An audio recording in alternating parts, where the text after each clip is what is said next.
Hello everyone, welcome to Stargazing Dogwood. In this video, I'm going to be painting this gnome rock that I based on one of my friends. Let's go ahead and get started. So I started out with copying a sketch that I did on a rock that I had done a couple coats of gesso on. It took a little bit to figure out what design I wanted to do for her. My friend has a very unique personality, but one of the things that she's been more into lately is making things out of yarn. And one of the things that she made was a fox hooded blanket. And so I decided to go with that.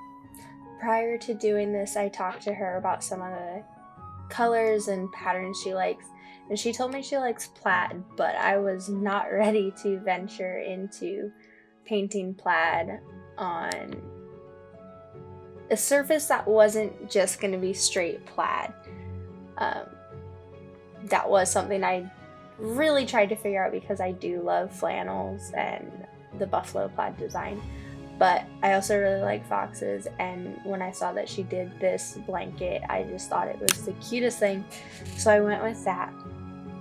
And then I also drew her holding a ball of yarn, which I was super nervous about painting because it was going to have those really thin strings all along it. And so while I was doing it, I was figuring out in my head how I was going to make it work, which you'll see later on.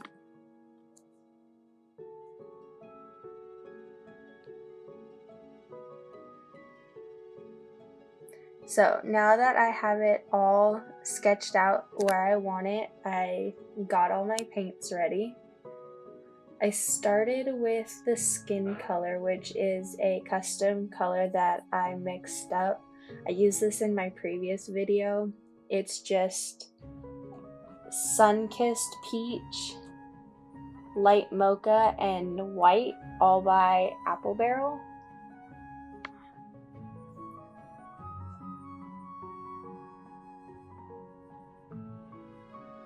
I don't know how well it shows up on camera, but this paint did clump up and crack, and I believe that's because of the white that I used.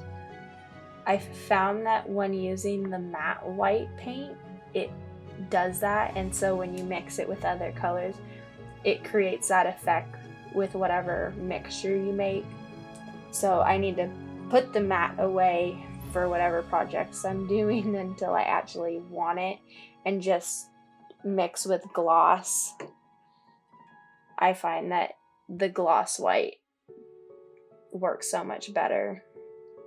I don't know why, it's only the matte white that I have found that does it. All of the other matte paints by AppleBarrel work fine. So after I did the skin tone, I went over with a Posca pen and traced the outline of the ears. I actually end up going over that later because I decided I didn't want it outlined in black. And then I took Light Mocha. Oh, there's my head. I took the Light Mocha and did the crisscross lines of her braids, because I didn't want that outlined with black because I didn't want it to be too harsh since the hair is going to be blonde. And then I went straight in with Apricot, which is the color that's going to be the fox portion of this little gnome. And there I go, just very carefully going around the ears, which again I decide to completely cover up later.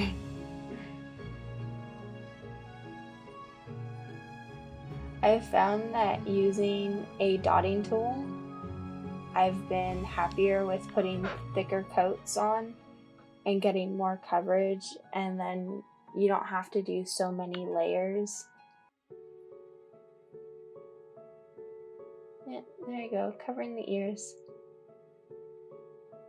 You can kind of see the difference between the hat and the body with how opaque the orange is.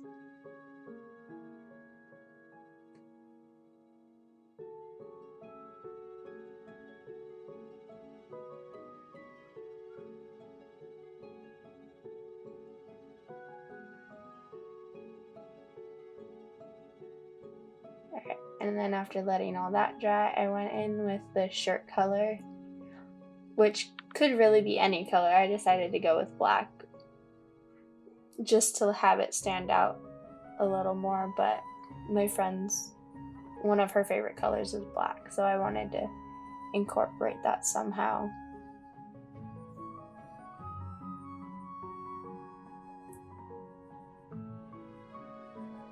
Kind of shows the darker side of her personality.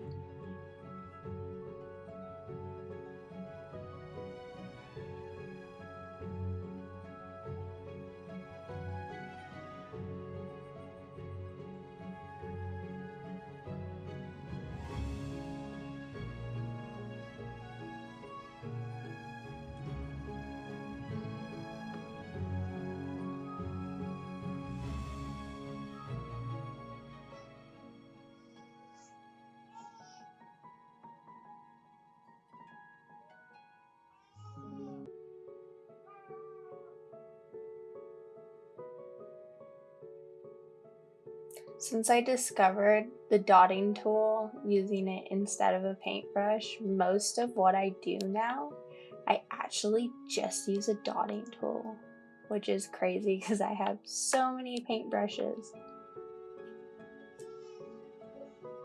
So, when I did the ball of yarn, what I decided to do, because I did want the individual strings to have an outline, I did a base of a darker color, which I did fruit punch,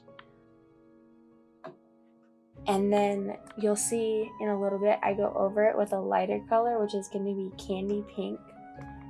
All of these colors are AppleBarrel, by the way, and I'll put them all in the description. But this was the best way I could figure out giving those little tiny lines in outline with a darker color instead of having to go around each individual one, and I'm definitely going to use this technique again. Now for her hair, I used pale Daffodil, which is a really pretty light yellow.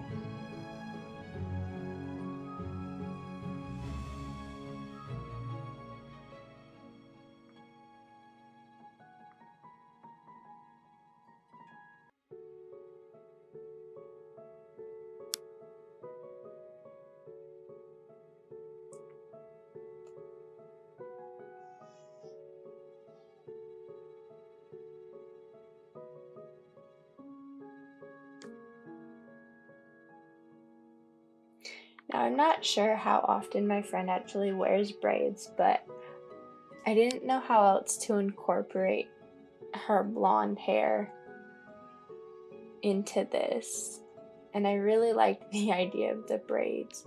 I had to practice sketching them out multiple times before I could figure out how to actually make it look like a braid, and you can kind of see both sides are not symmetrical, but that's okay. There I go with that light candy pink and start using the tiniest dotting tool that I have to bring in those yarn lines.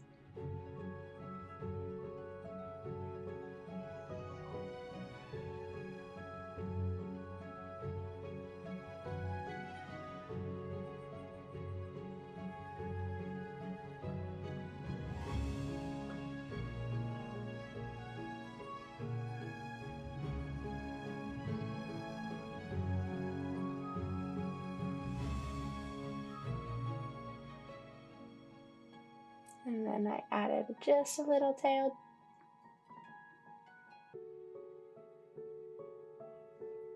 Went ahead and sketched on the ears again just to make sure they looked good before I painted them on. And then I outlined them with Outrageous Orange. And I like this look a whole lot better than that harsh black line.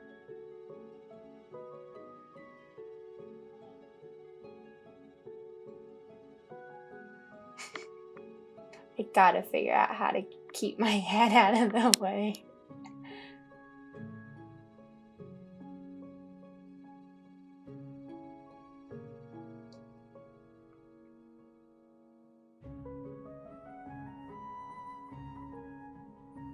Doing some little touch up.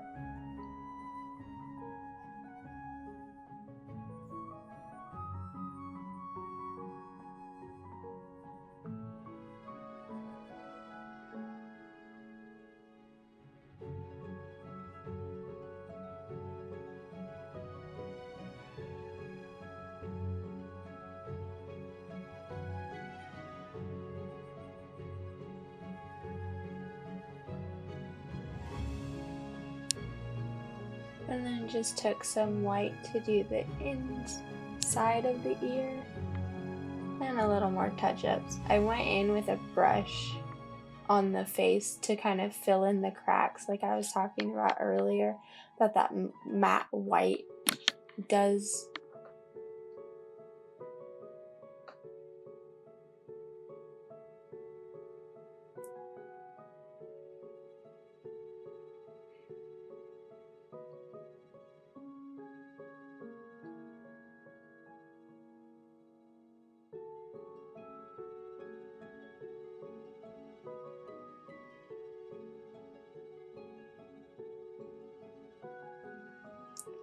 Just doing some last little touch-ups before I go into the face.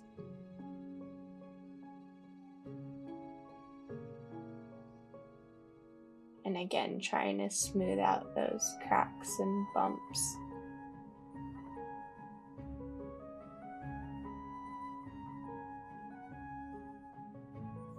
Now, what I ended up doing with the nose was starting out with outlining it in a darker color. I believe I just used Sunkissed Peach to kind of put where I wanted the idea of the nose to be. Now, I did not like how that looked as I kept working on it, so I ended up changing it about 2 more times before I was finally happy with it, and you'll see that.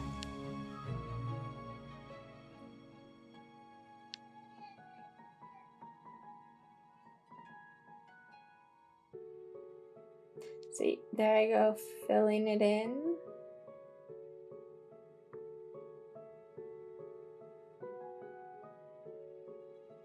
And that I just filled it in with that Sunkissed Peach. And then kept doing some touch-ups and decided I still did not like how that nose looked.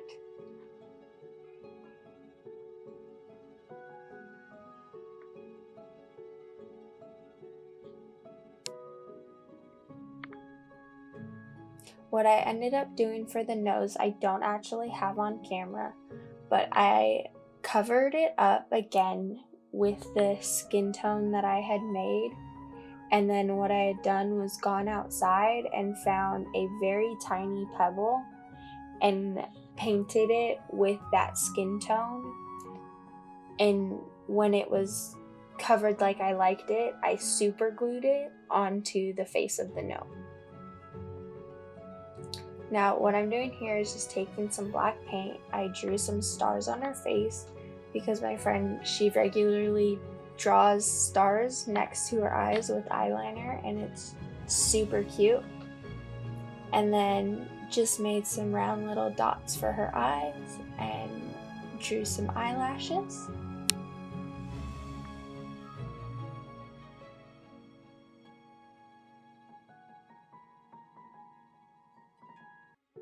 One more time trying to fix that nose.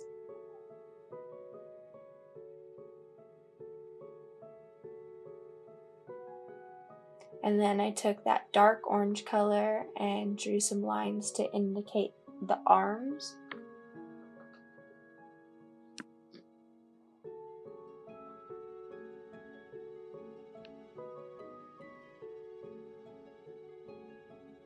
Somehow the arms turned out to not be the same size at all. I don't know how that happened.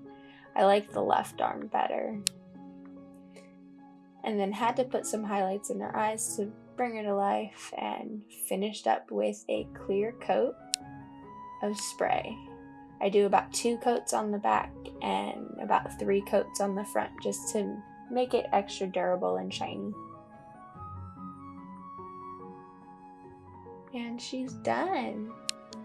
Thanks for watching, and I hope you join me next time.